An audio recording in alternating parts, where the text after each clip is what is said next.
"Your cooking is an embarrassment," Mom announced, snatching the turkey baster from my hands and passing it to my brother's wife. "Last month, I watched her wait 4 hours for a table at my restaurant. She didn't recognize me in the chef's whites. But I recognized her. The same woman who had banned me from Thanksgiving dinner 7 years ago because my green bean casserole looked like something from a gas station. The irony? That embarrassing casserole recipe is now a $42 appetizer at Marigold, my 3 Michelin-starred restaurant in Manhattan. But let me take you back to where this all started. Thanksgiving 2017. The Morrison family gathered at my parents' colonial home in Greenwich, Connecticut, the same house where I'd grown up being told that cooking was a hobby, not a career. My brother Derek was the golden child. Harvard MBA, corner office at Goldman Sachs, perfect wife Brittany, who could make a Pinterest-worthy charcuterie board, but couldn't boil water without burning it. I was the disappointment. The one who dropped out of business school to attend Culinary Institute. The one who worked 18-hour days at a tiny restaurant in Brooklyn, coming home smelling like garlic and failure, at least according to my mother. Vivian, sweetheart. Mom had said that fateful Thanksgiving, her voice dripping with that particular condescension she reserved just for me. We've decided that this year, Brittany will handle all the cooking. I'd been preparing Thanksgiving dinner for our family since I was 19.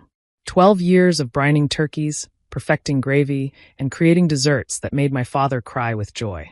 But that year, I was demoted to setting the table. "It's just that your food is so heavy," Brittany added, smoothing her cashmere sweater. "I'm doing a lighter menu. Healthier."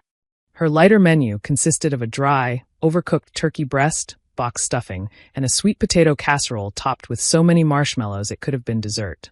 My father pushed food around his plate. Nobody went for seconds. But the real blow came when I tried to contribute. I'd brought my grandmother's apple pie. The recipe she'd taught me before she passed, the one I'd spent years perfecting with a salted caramel drizzle and handmade lattice crust. "Oh, we don't need that," Mom said, literally blocking me from the dessert table.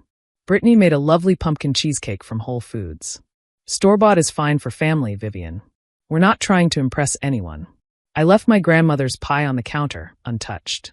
I left my dignity somewhere between the foyer and my rental car. And I left that house with a fire in my chest that would fuel the next 7 years of my life.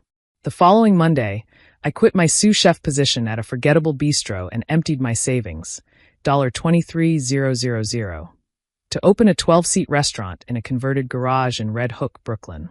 Everyone told me I was insane. My father offered to help me find a real job. Derek sent me LinkedIn postings for corporate cafeteria managers. I named the restaurant Marigold, after my grandmother's favorite flower. The first 2 years were brutal. I slept on a cot in the back kitchen. I ate rice and beans when the money ran out. I hand-wrote menus because I couldn't afford a printer. There were nights I sobbed into my cutting board, wondering if my family was right. But I kept cooking. I kept creating dishes that told stories. My Korean grandmother's influence mixed with my classical French training, Southern comfort food reimagined with Japanese techniques. I cooked with the anger of a woman told her entire life that she wasn't good enough. By 2019, a food blogger stumbled into Marigold on a Tuesday night. Her review went viral. "The most transcendent meal I've eaten in New York," she wrote. "Chef Vivian Morrison is a genius hiding in plain sight." Within 6 months, we had a 3-month wait list. Within a year, we'd moved to a proper location in Tribeca. The James Beard Foundation nominated me for Rising Star Chef. The New York Times gave us 3 stars, their highest rating. And my family? They had no idea. I'd changed my professional name to Vivian Langford, using my grandmother's maiden name. I never posted personal photos. I declined television appearances that would show my face. I wanted my food to speak, not my family drama. When we received our first Michelin star in 2021, Derek texted the family group chat. "Anyone try that new place Marigold?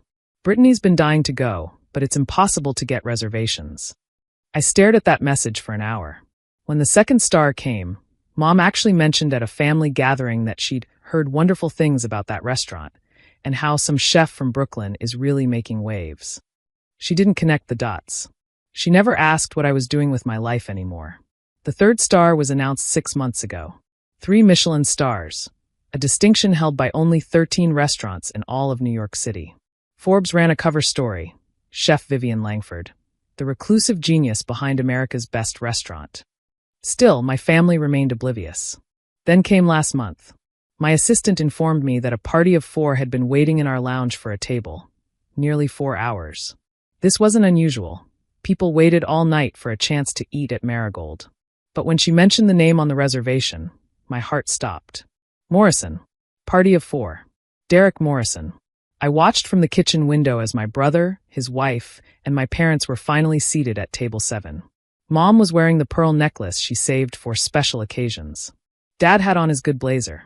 Brittany was photographing everything for Instagram. They didn't know the woman in the chef's whites, the one expediting dishes behind the pass, was the same woman they'd banned from Thanksgiving dinner. I cooked their meal myself. Every course. I put my entire soul into those plates. The dishes that told my story, my journey, my years of being told I wasn't enough. The server reported back. Mom had tears in her eyes after the foie gras. Dad said it was the best meal of his entire life. Brittany asked if she could meet the chef. I stayed in the kitchen. At the end of the night, Derek requested the check. The server handed him the leather folder. Inside, instead of a bill, I'd placed a note. Dinner is on the house. Consider it my contribution to family dinner. Finally, one you'll accept. The green bean casserole is on the tasting menu. Turns out it's worth $42 now. See you at Thanksgiving? Vivian. The server told me what happened next. How Derek's face went white. How Mom grabbed the note and read it 3 times. How Dad stood up so fast he knocked over his water glass, scanning the kitchen desperately. But I was already gone, out the back door, sitting on a milk crate in the alley, crying for reasons I still don't fully understand. My phone exploded.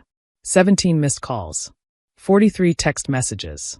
Voicemails I couldn't bring myself to play. I ignored them all. 2 weeks later, a letter arrived at the restaurant. Hand-delivered by my father. He'd waited outside for 6 hours because I wouldn't see him. Dear Vivian, I have started this letter 37 times. I don't have words big enough for what I need to say, so I'll start with the small ones. I'm sorry. I'm sorry I didn't believe in you. I'm sorry I let your mother convince me that practical meant better. I'm sorry I missed 12 years of your life because I was too proud to admit I was wrong. That meal was the most extraordinary thing I've ever experienced. Not because of the technique or the presentations, but because I could taste you in every bite. Your grandmother's influence. Your stubbornness. Your heart. We were wrong. All of us. And I know a letter can't fix that. But I want you to know, I've told everyone who will listen that my daughter is the greatest chef in America. I pull up your Forbes cover on my phone and show it to strangers. Your mother cried for 3 days after we got home. Not from sadness, but from the overwhelming grief of realizing what we almost lost. We're not asking for forgiveness. We're not asking for a relationship you don't want to give. We're just asking for one thing. Please come to Thanksgiving this year. Not to cook. Not to prove anything. Just to be there. Your mother is making her terrible dry turkey. Brittany will probably bring something from Whole Foods. It will be nothing compared to what you could create. But it will be family. And there's an empty seat that's been waiting for you for 7 years. Whatever you decide, I want you to know, I am proud of you. I should have said it 1,000 times. I should have been at every restaurant opening, every award ceremony, every late night when you needed someone to believe in you. I failed you. But if you'll let me, I'd like to spend whatever time I have left making it right. With all my love, Dad. I read that letter 40 times before I made my decision. Thanksgiving Day, 2024.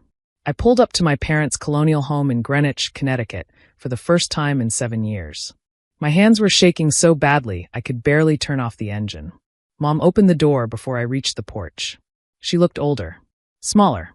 Her eyes were red before she even saw my face. You came, she whispered. I came. She hugged me in the doorway for 10 minutes while the turkey overcooked in the kitchen. Derek apologized so many times I lost count. Brittany quietly asked if I'd sign her copy of the Forbes magazine. And Dad just sat in his chair, watching me with tears streaming down his face, too overwhelmed to speak. Dinner was a disaster. The turkey was dry. The stuffing was bland. The mashed potatoes had lumps the size of golf balls. It was the best Thanksgiving meal I'd ever had. As we sat around the table, my mother raised her glass. To Vivian, she said, her voice cracking. The embarrassment who became extraordinary. We don't deserve you, but we're grateful you're here. I could have said something profound. I could have made a speech about perseverance or the sweetness of vindication. Instead, I just smiled and took a bite of terrible turkey. Hey, Mom. Yes, sweetheart. Next year, I'm bringing the green bean casserole. She laughed, the first genuine laugh I'd heard from her in years. I'd like that. I'd really like that. Later that night, after everyone had gone to bed, I found my father in the kitchen, wrapping leftovers. He looked up when I walked in. I kept your grandmother's pie, he said quietly. The one from that last Thanksgiving. I found it in the garage freezer last year. Your mother must have hidden it. I couldn't throw it away. He opened the freezer and pulled out a frost-covered container. Inside was a 7-year-old apple pie, preserved like a museum piece. I ate a slice every year on your birthday, he admitted. It was my way of remembering what we lost. I don't know why that broke me more than anything else. But I stood in my mother's kitchen at 2 a.m., holding a frozen pie, and cried in my father's arms. Some victories don't taste like winning. They taste like forgiveness, complicated, messy, and nothing like you expected. 3 Michelin stars hang on my restaurant wall. But the real prize is the photo I took that Thanksgiving. My whole family crowded around a mediocre turkey, looking happier than we'd been in years. Because sometimes the best revenge isn't success. Sometimes it's showing up anyway, even when they didn't deserve it. And sometimes, just sometimes, it's watching your mother take a bite of your $42 green bean casserole and finally say, "This is perfect."